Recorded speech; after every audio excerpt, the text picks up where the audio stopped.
বাড়িতে যে আজকে একটা খুশির খবর হয়েছে সেটা কিন্তু আজকে রান্নার স্বাদে গন্ধ দেখেই বোঝা যাচ্ছে। কিন্তু যার আজকে সব থেকে বেশি খুশি হওয়ার কথা সেই আজ বাড়িতে নেই। কে? মিহির? তা সে গেছে কোথায়?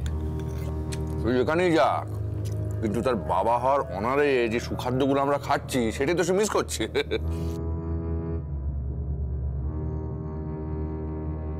তুমি জানো না বৌমা, মিহির কিছু বলে যায়নি?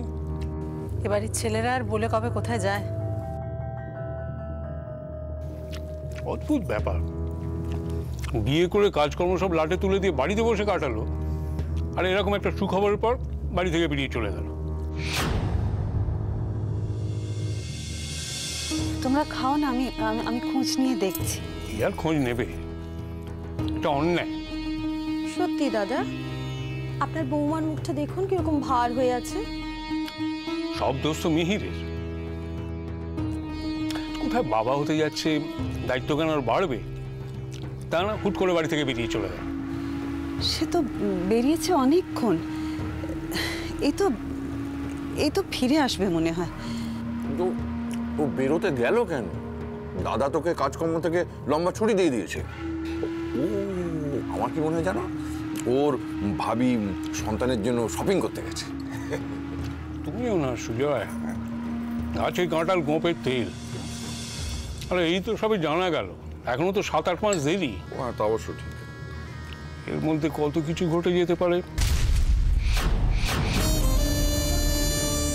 যাকে যাক, ও ফিরলে একবার আমার সঙ্গে দেখা করতে বলবে। আরেকটা কথা, মেজ বৌমা ছোট বৌমা, ওই রিয়ার বিয়ের কেনাকাটার দায়িত্ব আমি মিহির আর নতুন বৌমাকে দিয়েছিলাম। মিহিরের যে হাবভাব দেখছি, ওর উপর আর ভরসা না করে তোমরা দুজনে মিলে সামলে নিও। এর জন্য ছোটকে দরকার হবে না দাদা, ওটা আমি একাই সামলে নিতে পারি। না না, পরশু এনগেজমেন্ট, একা চাপ নিও না, হাতে হাতে করলে সব সময় মতো হয়ে যাবে। সময়টা খুব গুরুত্বপূর্ণ, সেটা মাথায় রেখে সব কাজ করো।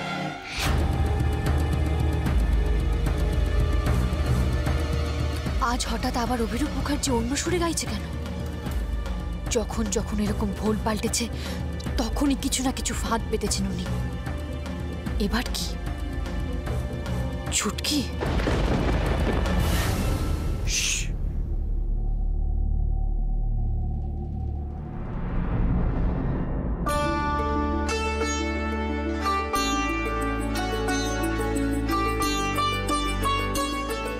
যেগুলো দেখছো সেগুলো কিন্তু মিথ্যা নয় চারু।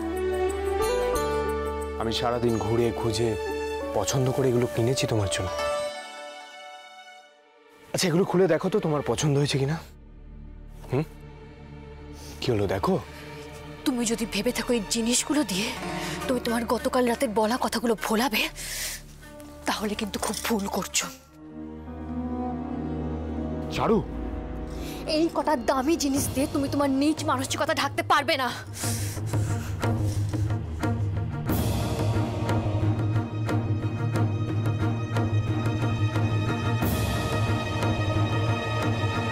যদি বলি ভুল করেছি,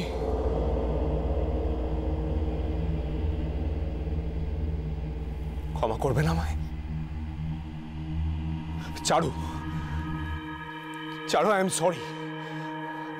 আমি জানি আমি তোমাকে যা যা কথা বলেছি তার কাছে সরিটা যথেষ্ট নয়, কিন্তু আমি সত্যি জানি না আর কিভাবে তোমাকে। প্লিজ প্লিজ চারু, আমার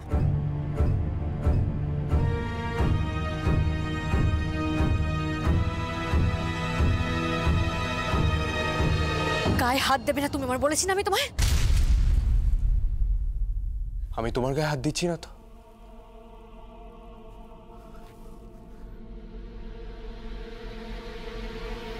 আমি তো আমার বেবির সাথে কথা বলছি।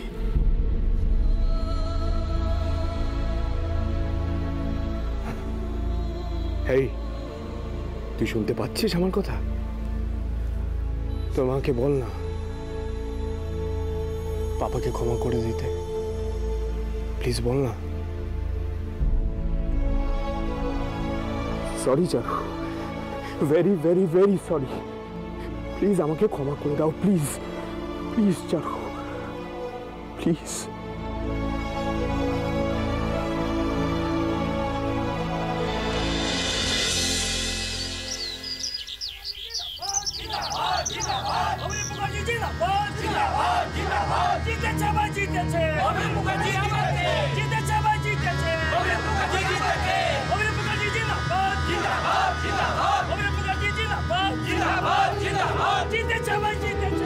দাঁড়ান মন্ত্রী মশাই,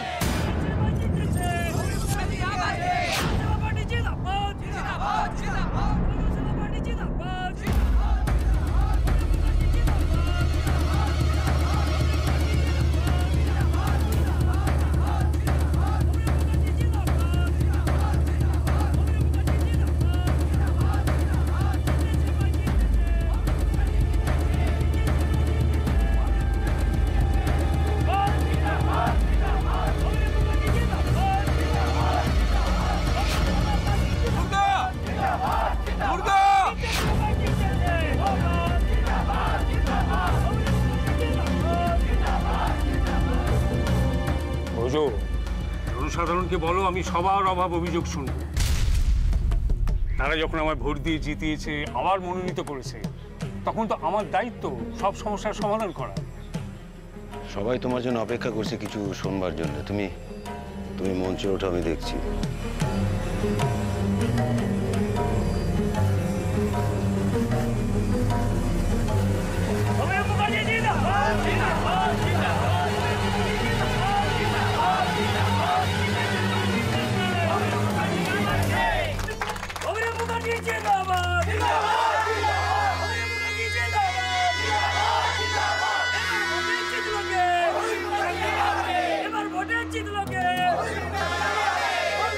তুমি যদি কোনো ঝামেলা পাকানোর কথা ভেবে এখানে এসে থাকো তাহলে কিন্তু ভুল করবে। জনসমর্থন দেখতে পাচ্ছ তো? অভিরূপ মুখার্জির নামে কোনো কুৎসা রটাতে গেলে কিন্তু জনতা তোমাকে টেনে ছিঁড়ে খাবে। ভালোই ভালো এখান থেকে তুমি সরে পড়ো, যাও।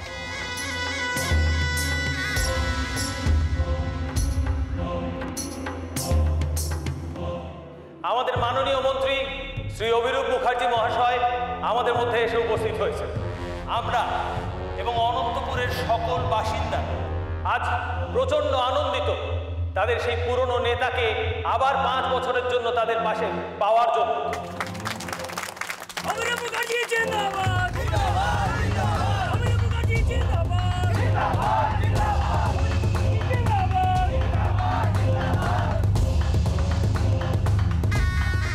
এখন মাননীয় মন্ত্রী মহাশয়কে অনুরোধ করব আমাদের সকলের জন্য কিছু বার্তা দেওয়া। প্লিজ স্যার, আসুন।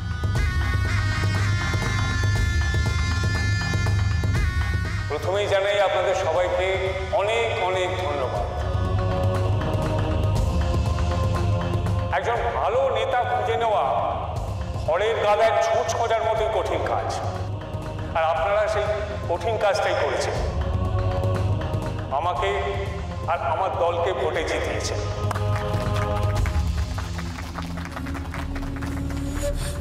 এত বছরেও আমাদের অনন্তপুরে কিছু পাল্টায়নি।